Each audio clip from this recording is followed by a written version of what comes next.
etong kay Kadan, nangangahulugan lamang na nakikita mo yung puwersa ng Iglesia ni Cristo. Opo. Kasi sabi ni Secretary Larry Gadon sa kanyang mga analysis, wala daw pagkukunan ng boto si Dan Marcoleta eh. Oo. Totoo yun. Di mali. Di ba? Nagkamali. Nagkamali siya ng analysis niya. Hindi na siya pwedeng mag-analyze. Oo. Naging analysis na lang. Okay. Anyway, tingnan natin ha. Etong latest na nakuha ko. Opo. Madaling araw to, alas 4 Yes. ng madaling araw. Ito ang top 15. Okay. Top 15 na mga senador. Opo. Yan. Kasi yung 15, maliliit ang pagitan eh. Minsan, dandaan libo lang.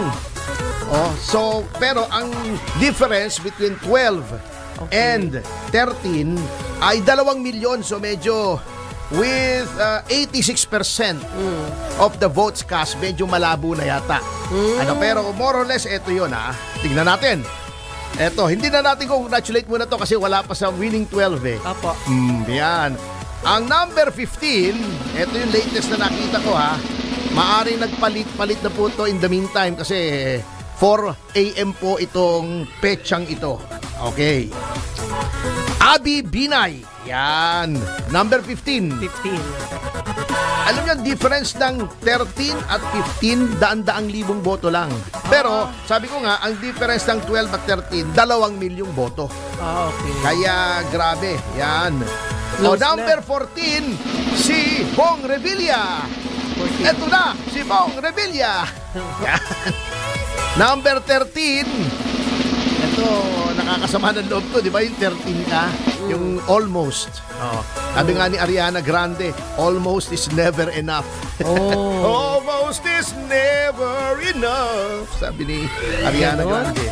Si Ben Tulfo. Ayan. So, mukhang hindi magkakaroon ng record-breaking na 3 magkakapatid ang nasa Senado. 2 lang. So, it's a tie and balun-balunan between the Tulfo brothers and the Ejercito brothers. At saka the Cayetano brother and sister tandem. Yan. Ang pasok, bagamat mababa. Sa 12 na. 12 na. Okay. Mababa pero ano pa rin, pasok pa rin. Senator Ivy Marcos, congratulations. Tumaas siya bigla. Dati bumaba. Ngayon mataas na. Tumaas na. Number 11. Ayan. Lito Lapid. Galing talaga, no? Eto, tumaas bigla. Apo.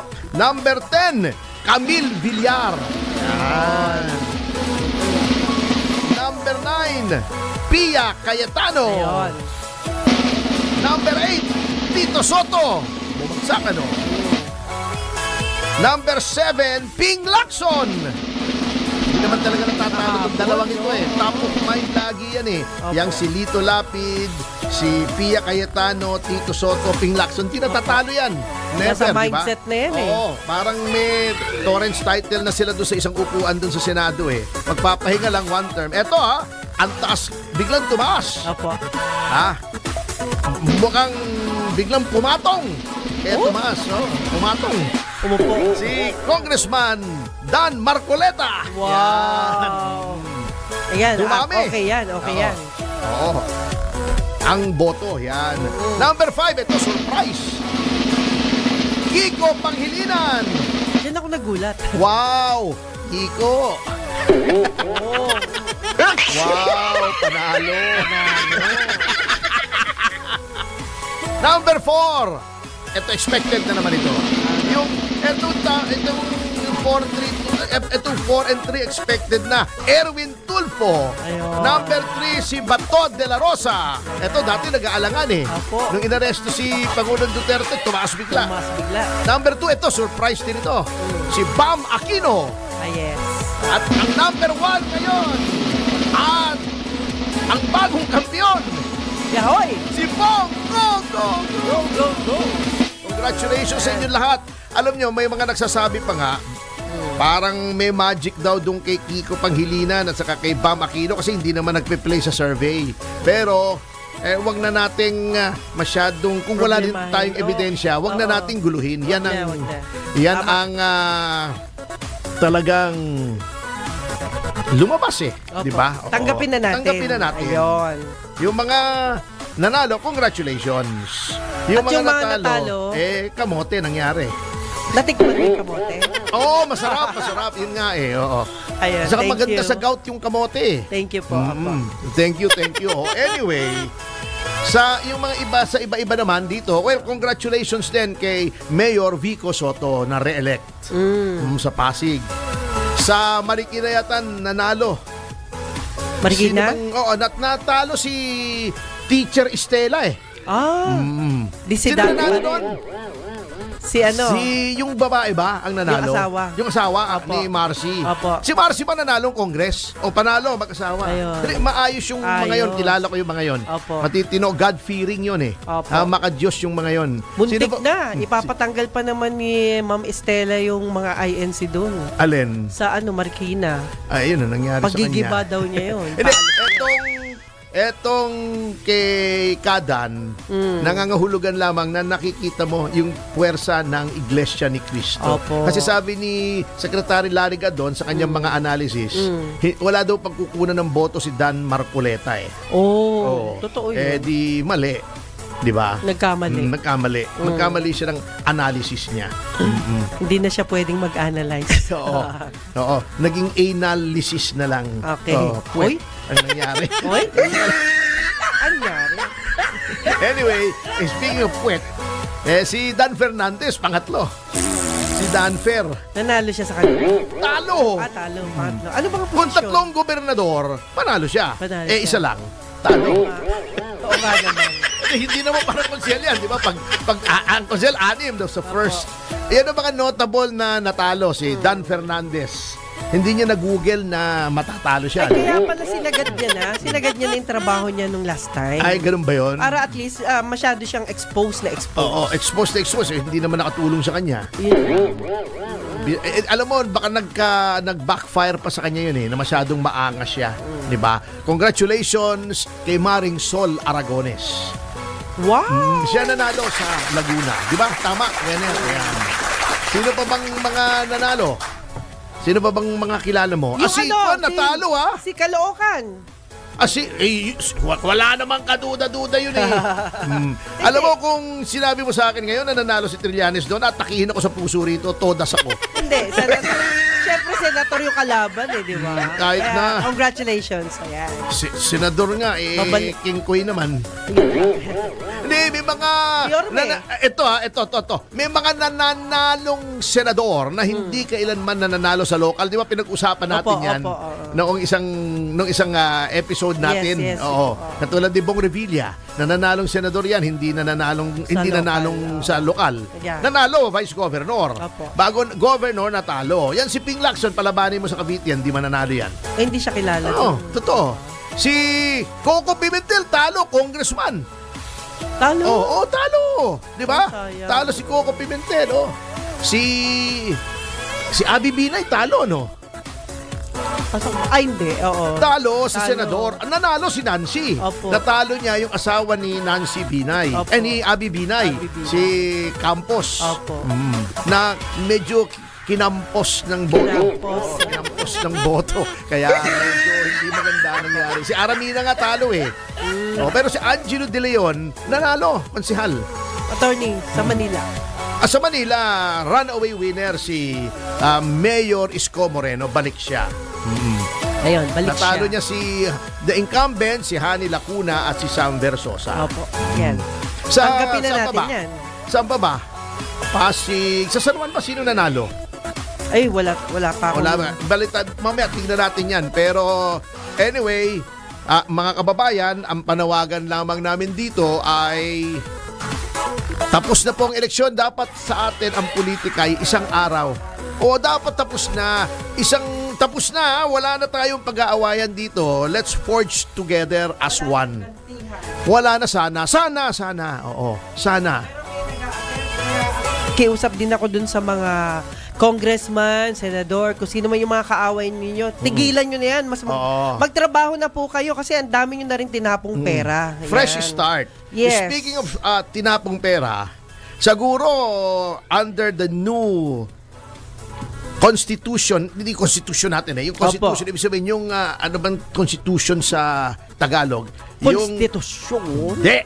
Kastila yun Ibig sabihin yung membership, yung people who constitute the Senate, ay matapos na yung bagong Senate building, nakatiwangwang dun sa BGC. Minsan nadadaanan ko, nanghihinayang ako, napakagandang building, nakita ko yung architecture sa labas, ang ganda.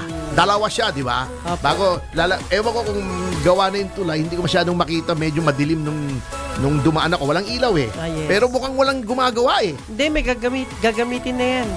Hindi pa tapos, paano mo gagamitin yun? Hindi, wala pang finishing yun. Wala pa ba? Hindi pa, malayo pa yung building na yun. At saka mukhang walang gumagawa. May nakikita ka bang gumagawa, Wenner? Wala, no?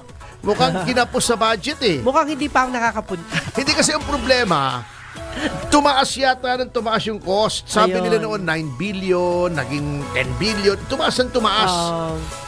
Alam mo naman sa ang daming pondo na i-divert sa AKAP. Yun lang.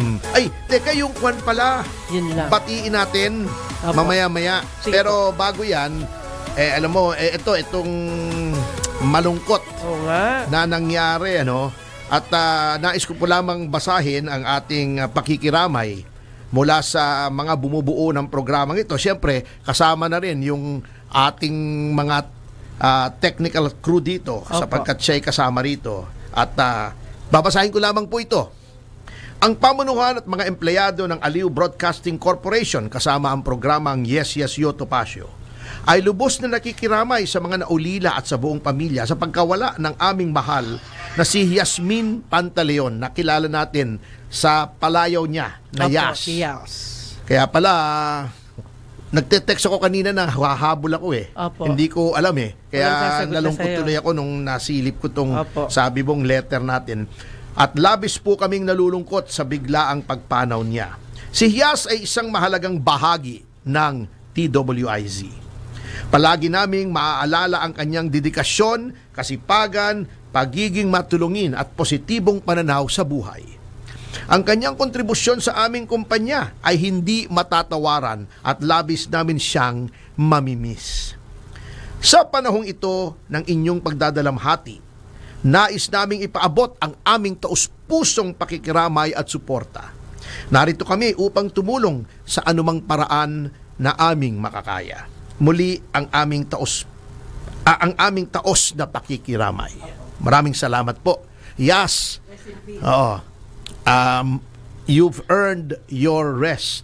Basta lagi kang buhay sa aming puso at alaala. Yes. Alam mo, yan ang sinasabi ko sa mga tao palagi. Di ba noon nag-discuss tayo, bakit ba ang mga tao ay laging natataranta tayo, laging abala sa hanap buhay, sa maging sikat, magkaroon ng kapangyarihan. Ang katutunguhan lang naman ay isa lang din. Isa lang naman. Di ba kaya nga nasa Biblia, lagi nating binabasa. Kaya maging leksyon ito sa ating mga politiko. Kasi kahit gaano ka kasikat ngayon, siguro 2-3 henerasyon, limot ka na Yes, that's true. Yung mga bata, minsan pag sinasabi ko, si Senator Juan Flavier, sikat na sikat yun noon, hindi na nila kilala.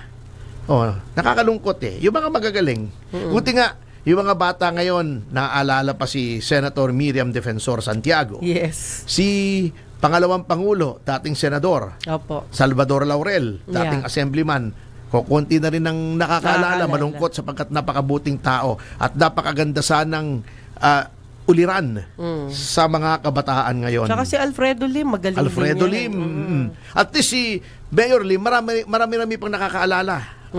Eto na lang yung si Arturo Tolentino. Sinong nakakakilala kay Arturo Tolentino ngayon? Author ng libro. Hanggang ngayon yata, binabasa pa yung civil code niya sa mga paaralan ng abogasya. Pero yung pag sinabi mo, Senador Arturo Tolentino, hindi corrupt, napakatalino. Yun lang babaero. Hindi, totoo naman. Common knowledge naman yan eh. Ko talaga. Seryoso na eh. Oh, noong 8, sino yung mga, ikaw nga, sige, magbigay ka sa akin ng 5 lamang na naging senador right after natanggal si Pangulong Marcos Sr. sa pwesto. 5 lang. Nako. Yung under the 86 Constitution. Ang natatandaan ko, naging senador, si Juan Ponce Enrile yata. Hanggang ngayon buhay pa yan. Noong senador na yan, nung panahon pa ng Roman Empire naabutan pa niya si Julius Caesar eh. Grabe. Matagal na senador talaga yan. Sa Roman Senate pa yan. Di ba? Malolos Republic, kasama na yan. Lahat, ang dami. Di ba? Noong siya pa nga yung gumawa ng diary nung digmaan ni Magellan sa kanila Lapu-Lapu. Oo, nag-notes pa siya ron. Drawing pa niya. Wala pa kasing cellphone noon na may camera eh. Drawing pa niya yung labanan. Na mabigat. Si Siga. Siga, anong first name ni Siga? Anak to ni Tekla San Andres Siga. Nakalimutan ko kita mo na mga senador. Sino pa ba? Si Erap naging senador. Kaya lang, kilala natin si Erap dahil naging presidente siya. Hanggat buhay, kilala yan. Kaso mo, sabi nga nila, di ba, mawawala ka ngayon. Hindi ka nakilala nung ilang generation. Yung lolo ko, hindi nakilala ng anak ko. Di ba? Ilang namatay ang lolo ko, 1980s. Naging senador din? Ay, hindi. Lolo mo? Ay, hindi naman. Oo. Naging clerk of court sa amin. Ang naabutan lang ng anak ko, yung tatay ko, at saka siyempre, yung lola niya, yung nanay ko. Anyway, mamaya na po natin balikan yan. At tayo ay mag-break muna. At magbabalik po ang Yes Show. Pagkatapos mga komersyal informasyon at victorious patrasas, paalalahan na po ay just in news, traffic news, at this moment just in at kung ano-ano pang katsurbahan ating oras. Alas 11:25 ng umaga.